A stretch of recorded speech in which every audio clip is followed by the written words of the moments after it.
Optimize. Optimus. Okay. Anybody know what optimize, optimum, optimal means? Honors, you kind of have a little one up on this one. Most efficient, kind of. Best one, kind of. Like, what would be an optimal temperature if you're going to the beach? 72. 72? 85? I would like 75, but some people would say like 85, 90. Anyway, it's what is best for you. Now, that's relative, right? We're not talking about like relative, what's the best for you in a problem. That's not going to be very efficient or very mathematical. But we are looking, in a sense, for the best. If you guys look in the pink circle, what do you write down? Finding the minimum and maximum values. Which, when could minimizing a quantity be best? Just think in practical terms. Some of you might remember from last year, we talked about this just a little bit. When would minimizing something be best? Cost. Cost. Yeah, if you're a business owner, you want your cost to be at a minimum, right? And some people take that to an extreme, and then they produce shoddy products and abuse their workers, et cetera, et cetera. So that there has to be some sort of wisdom there. But if you own a business, you do want to minimize your costs. But what's something that you would want to maximize? Your profit, right? Okay. That's just a silly example, but thinking sometimes it's best to have a min, sometimes it's best to have a max. Now, is every single problem we're going to talk about in 3.6 super applicable, super practical, something that someone somewhere is using in their everyday life? Probably not. Why? Because to be honest, in everyday life, there are a lot of factors, a lot of variables, a lot of different things that go into these different calculations. So what are we doing? Learning the foundation, learning the basics. And we'll go into a few practical applications in physics and business and a few different categories like that. But let's get the basics first. So first of all, this is one of the most common applications of calculus. This probably put along with motion are probably the two top ones. Related rates kind of happens in different categories as well as far as business and physics. But this is probably one of the biggest. However, question, when you see this word and you see this word, is it a shock? Is it something brand new? Something that we've never learned anything about in calculus before? What did we spend talking about time on section 3.1 to 3.5? Relative extrema and also absolute extrema, right? We started off in 3.1 with absolute and we went into 3.3 and 3.4 into relative. So we already know the calculus. So what on earth is going to make it harder? Why is there a whole brand new section? Words. But we already know the math. We just have to think about how the words are going to lead us to the math. A question, where else have words been your downfall? Words. Everywhere. Related rates. Maybe. Related rates is probably the one I was thinking of. Because remember, we had a system for related rates. We had our given, we had our find, we had our figure out the variable relating, then we did our deriving, and then we did our plug-in chugging, right? We had a system, but what kept on messing you guys up? And even maybe yesterday in the missile problem, what messed you up? Taking the words, expressing them in math, and then doing the math, right? So we're going to have to work through that. So in order to help us work through that, I have five guidelines to help us. And one of them, to be honest, is kind of, actually two of them are only sometimes necessary. Number one, is this so much of a shock? Identify your givens and what needs to be found in the draw picture. What's one thing I'm going to add? Draw and label with variables, right? If you're identifying your givens and what needs to be found, some of you, and you shock me, and maybe it's a good thing, but when I asked for givens on the related rates problems on your test in chapter 2b, you decided to write me a paragraph. And I'm like, but no. Figure out variables. Make it easier on yourself. Your brain isn't going to attach paragraphs usually with math. You need to go ahead and simplify it and express it using notation. So label, draw a picture and label variables when possible. Number two, primary equation. You need to put like a box around primary equation. Key is the most important piece. The most important piece to figure out in any optimization problem. Now guys, I know there's a snazzy word, optimization. Guess what? You're never going to see that on the AP. You're never going to see the word optimization. What are you going to see? max or something. Find the min of something. Find the most of something. Find the least of something. You're going to see those words. So don't stress about this snazzy term of optimization. Just think max min. There's a word problem. I'm trying to find the max or min of something. Primary equation is what you're trying to find the max or min of. Primary equation is the equation that gives us, that is equal to whatever we want to find the maximum or minimum of. Secondary equation. Secondary equation. I want you guys to put this one in parentheses. And then I want you to put a blues clue. Why? Sometimes we're going to need a little something extra. Sometimes we're going to need a little something extra. And actually, yesterday, can I use that related rates problem with the missile? Yesterday, you needed something extra. Now, this one was a little bit out there. It's not quite the same as an optimization problem. But hopefully you guys figured out little missile was going up. And as he was going up, x was changing and theta was changing. Or h was changing or y was changing, whatever. What was staying the same? How far away the radar station was from the launch pad. Rocket was going up. As he was going up, the person or the people who were monitoring it, as the rocket goes up, that angle changes and the height changes, but that stays the same. A lot of you guys were able to, hopefully, maybe using my clue, figure out opposite, adjacent. I must be talking about tangent. I would have rewritten it 1 over 75,000x. It made you not have to do the quotient rule. Then you would have gone over to derive it. What did you guys get when you derived it? ddt at both sides. Secant squared times d theta dt equals, some of you might have done quotient rules, so I'm not going to make you recount that to me. It should have ended up to be 1 over 75,000 times dx dt, but maybe you had it written differently because you did quotient rule. If you had this one as a variable, his differential should have been 0 because he's not changing. Anyway, long story short, we had that, and then you would have had to plug and chug. But the problem was, in your given and in your find, you were given that at that instant, x was, someone help me out, was it 100,000? Yeah. Okay. And you were trying to find d theta dt. Oh, sorry, that was my such that. Do you remember how fast the missile was going? 40 or 45? 40,000. Okay. 40,000 feet per minute, second, something. Second. Minute? I don't know. Okay, long story short. The last step should be easy. Plug and chug. But what's the problem? Can I plug in for this guy? For dx dt? Yeah, I know him. Can I plug in for d theta dt? No, because I'm trying to find him. Some of you guys got stuck because you're like, aw, stink, what did they not tell me?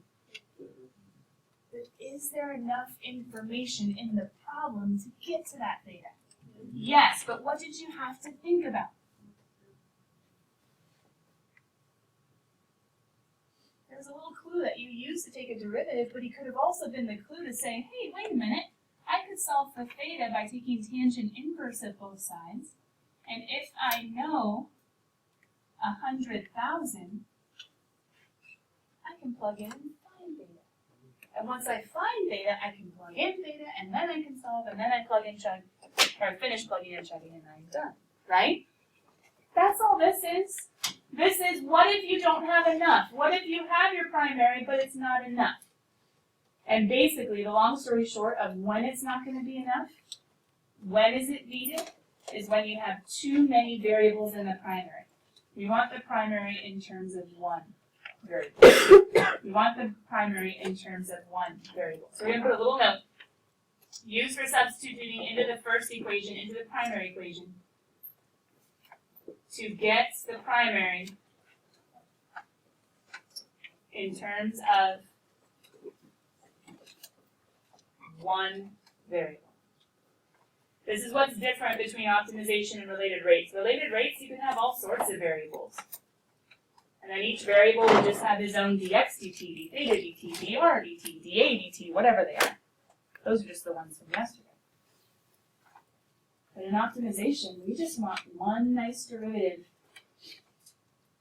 so that we can do calculus, find critical numbers. I'm getting ahead of myself. We want the primary in terms of just one variable. So if it has too many, we need to use some sort of clue from the equation to do some substituting. Number 4 says check feasible domain, meaning are there any restrictions that might cut down what numbers we're allowed to use? Check feasible domain. The long story short of this one is to ask the question, are there endpoints to test? You'll see some examples of when there aren't endpoints, so it doesn't really matter. If there's an open interval, it's not going to matter. But if it's a closed interval, then we're going to have to test the endpoints. Wait, we're talking about maximums and minimums. Why would endpoints maybe be important?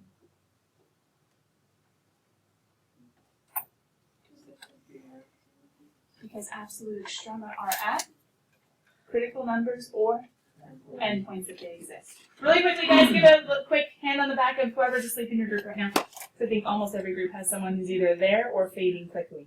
Go quick, wake them up. Wake them up. It's better that you do a quick little looking out instead of me embarrassing them. Okay, and then number 5, use calculus to find max or min. Huh?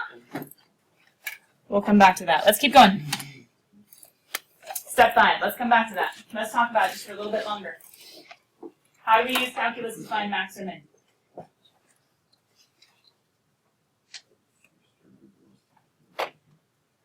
We can use the first derivative, we can use the second derivative, or we can use a table test. It depends on the situation or on the scenario, right? Yes. Long story short, if we want to maximize or minimize something, we are trying to find the maximum or minimum, which means absolute. However, to find the absolute, we need to figure out the critical numbers too.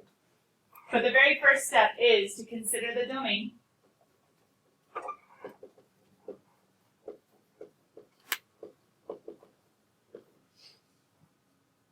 Find endpoints, if any.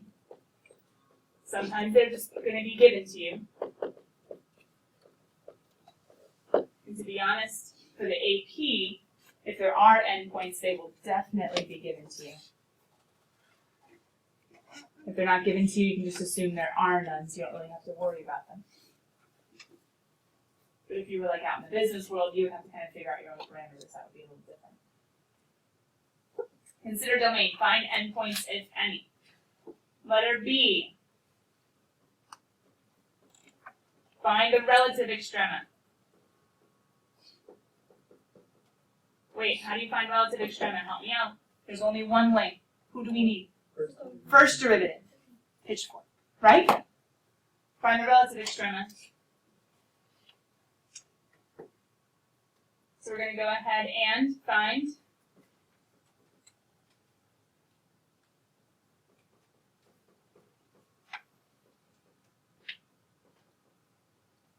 then solve for x. Now hold on, just a few of you, that step is going to confuse, and here's why. Do you think anything and everything we're going to face is always going to be called f of x? It could be called different things, like c of x for cost, or like p of x for profit. So if it does help, find the relative extrema of whatever you're trying to maximize or minimize. I don't care who he is, take his derivative. I don't care who he is. If he's called F, if he's called P, if he's called C, if he's called A, whoever he is, just take the derivative. So if I'm trying to find the min or max of something,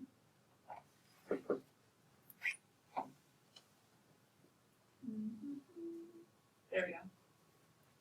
Whoever I'm trying to find the max or min of, that's the thing that I need an equation for to take a derivative.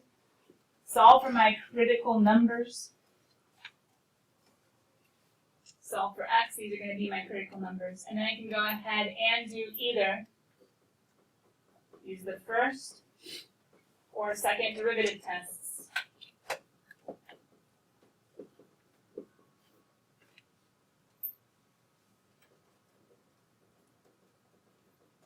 to identify as maximum or minimum.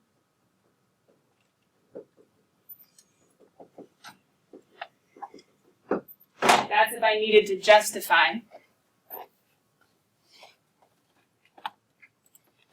And sadly, I didn't leave enough space for my poor little c. Oops. There we go. Letter C says test. And this is only necessary if there are endpoints.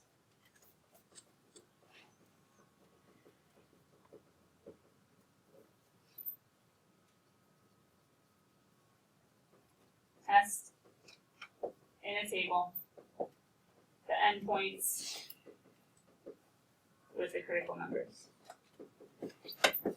Okay, this was like what, 4 forever cards from last chapter, or chapter 3A. There's a lot of calculus in these steps, but we're not taking tons of time on them because I realize that's where I have my dead space. You've seen them. We just did a quick little recap of minimizing and maximizing stuff. You have to figure out if there are endpoints, we find any relative extrema, and then if there are endpoints, we have to do a table test. Remember where we had to plug in the endpoints and the critical numbers and say, who's the highest or who's the lowest, and we're done? All right. We've gotten the notes down. Let's go see an example. Let's go see an example. Now, to be honest, this one is kind of so basic, it's hard. There's no cost, there's no profit, there's no scenario. It's just like, we're adding together numbers. As you guys are writing, let me just read it and try to see if I can make it a little prettier. Nope, I can't. Find a number in the closed interval 1/2 to 3/2 such that the sum of the number and its reciprocal is as small as possible or as large as possible. Now, first of all, do you guys see the word minimum or maximum anywhere in this? Not like explicitly stated, but question, why is this a minimize-maximize problem? Small. Yeah, as small as possible and as large as possible. As small as possible is asking for what? The minimum, right? And as large as possible is asking for the maximum. Now some of you are like, well, that's dumb. Why don't we just pick all the numbers between 1/2 and 3/2 and actually like plug them in? And some of you have done this on like an SAT before. The question, what are all the numbers between 1/2 and 3/2? Oh, there's all kinds of them. So we need some sort of mathematical way of proving it, huh? So first of all, question. First thing, consider a domain. Do we have to figure out anything, or was it just given to us? Yeah, it's just given to us. So we can say our domain is 1/2 to 3/2 for, wait a minute, who's x? Remember, we're supposed to identify the givens and what needs to be found. We're trying to put stuff in math language. So hold on. If the domain is between 1/2 and 3/2, the question, who's x? X is x plus 1. X plus 1 over x. That's s. What do you think or why did I choose s? Sum. But who's x? X is a number. Good. And how did you guys, or how did Brandon figure out the 1 over x part? Number and its reciprocal. So it's kind of that old-fashioned, back when you were first doing like algebraic stuff, taking a sentence and putting it into math language. The sum of what? The sum of a number and its reciprocal. So the sum of those two pieces. He's who I'm trying to maximize or minimize. Well, wait a minute. Our steps say, figure out what's being told, or what's being given. Find a primary equation. Do you guys think this is the primary? Why or why not? Yeah, why? Because there's 2 variables. Yeah, there's 2 variables. There's stuff there and stuff there. The question, how do we know the primary? He's the guy that we want to maximize or minimize. Isn't the sum who we're trying to maximize or minimize? Yes. Oh, perfect. There we go. So that's our primary equation. Check your domain. All right, cool. Domain, they gave it to me. No second guessing there. 1/2 and 3/2. Are there endpoints? Yes. Ooh, something good to keep in mind. And then it says use calculus to solve. Well, guys, how do we minimize? How do we find the minimum of this quantity? Take the first derivative. Good. So let's go ahead and start doing some math. We're going to take the first derivative, s prime. What's the derivative of x? Oh, come on, amazing one. 1. Brandon, you can do it, bud. Come on. You too. Okay, 1 plus, get your head off the wall, that'll help. 1 plus, what's the derivative of x to the negative 1? Negative 1 over x squared. People who did that fast rewrote it in their head as x to the negative 1, brought down the negative 1, made it a negative 2. But now I need a pitchfork. Well, stink, I can't pitchfork until I what? Yeah, I get a common denominator. So I can multiply top and bottom by x squared over x squared, right? I end up with x squared minus 1 all over x squared. Now what do? Pitchfork. Question, when will the top be 0? When will the bottom be 0? Are any of those illegal for the interval given? Yeah, so what are the only ones that we're actually going to be considering? We're just going to consider that one, because 0, too small. Negative 1, too small, or at least too far negative. He's the only one in between. All right, kiddos. We found our critical number, right? And we have endpoints. Question, do we have to do a sign chart? What do we do with critical numbers and endpoints when we're trying to maximize, minimize? MBT. No, let's do MBT. Make a table. Make a table. And say, who's the highest, who's the lowest? Since we have endpoints, we just are going to do our table test. We don't even have to use one of the first or second derivative tests. We're just going to use a table like section 3.1. Who are we plugging it into? Yeah. Yeah, just the original, and the original in this case is s. We're just trying to say whose sum is smallest and whose sum is biggest, and what are the 3 numbers I'm using? Endpoint, critical number, endpoint. So since we have endpoints, we're just doing a table test. Absolute extrema, that's a forever card. And all we have to do is plug in what's 1/2 plus reciprocal of 1/2 is 2. 2 plus 1/2 is, yeah, 2.5. Right? 1/2 plus 2 is 2.5. Plug in 1. What's 1 plus 1? 2. You're wondering where I'm plugging it into. I'm saying I'm finding the sum of a number and its reciprocal. What's 3/2 plus 2/3? 3/2 plus 2/3. Well, couldn't I get common denominators?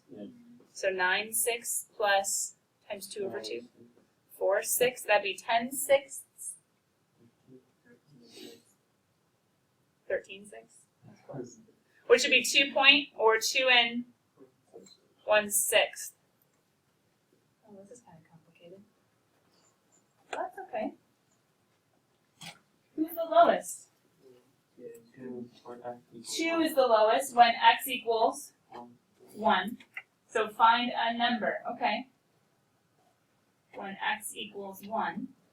They're not asking for the sum. They're asking find a number. They're asking for the number, which is the x. Number, a number. And then who's the biggest? 1/2. Yeah, 2.5, which happens when x is 1.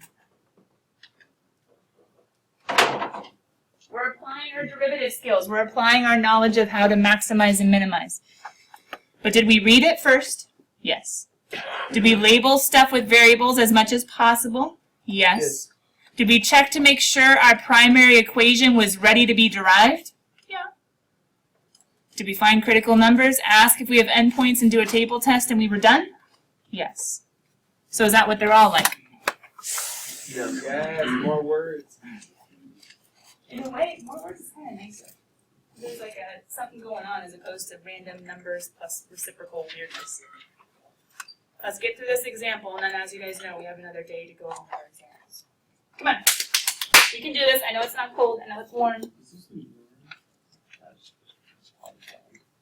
The honors kids, we saw something like this last year, but it was not quite as messy.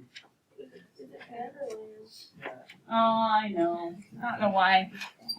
Okay, let's keep it here. I always fix. Okay, a rectangular plot of land is to be fenced in using two kinds of fencing. The two opposite sides will use heavy-duty fencing, selling for more expensive, $3 a foot, while the remaining two sides will use standard fencing, selling for $2 a foot. What are the dimensions of the rectangular plot of greatest area that can be fenced in at a cost of $6,000? Did you read it? Yeah. Okay, we started. Let's draw a picture. We have a plot of land, right? Plot of land. Can't say it now. We have a plot of land.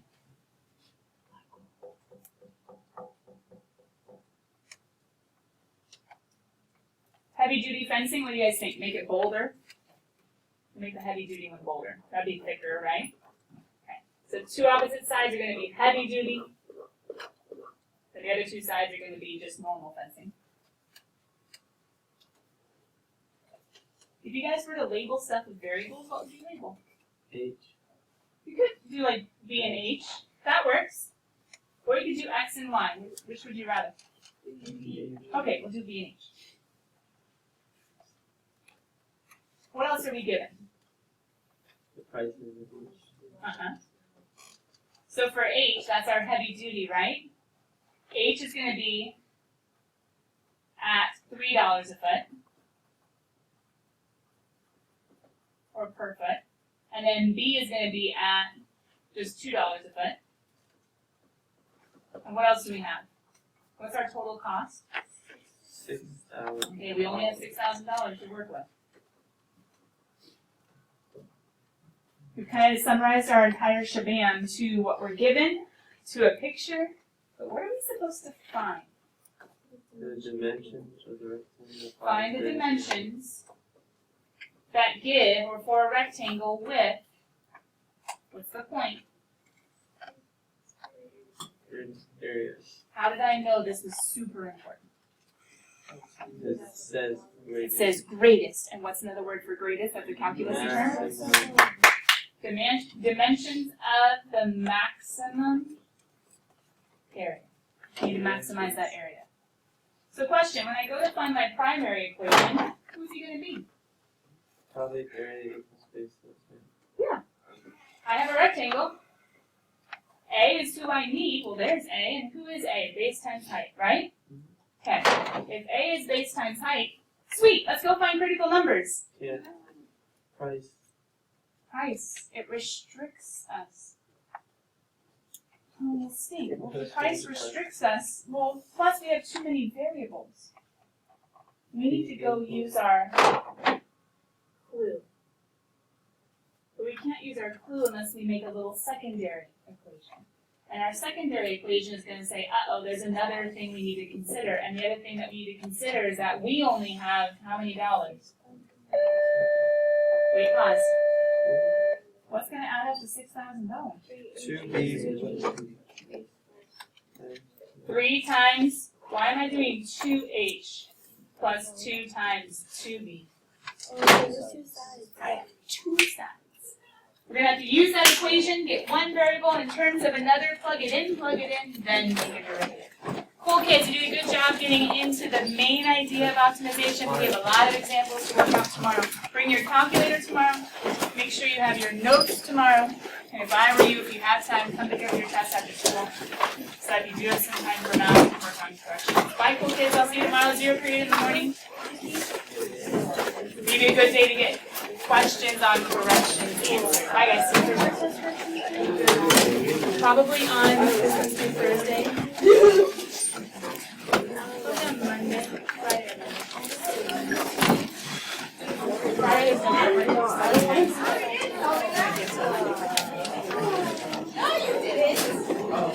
Hey guys, hey, you too. You guys have to watch together, guys.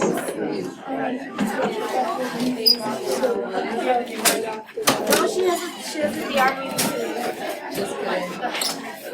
Why don't we come during 7? And I got to have her now. Wait, no. Oh, why don't we just get it tomorrow? Let's just get it tomorrow. I'm not gonna Yeah. Do you understand sheet? Bye, kid.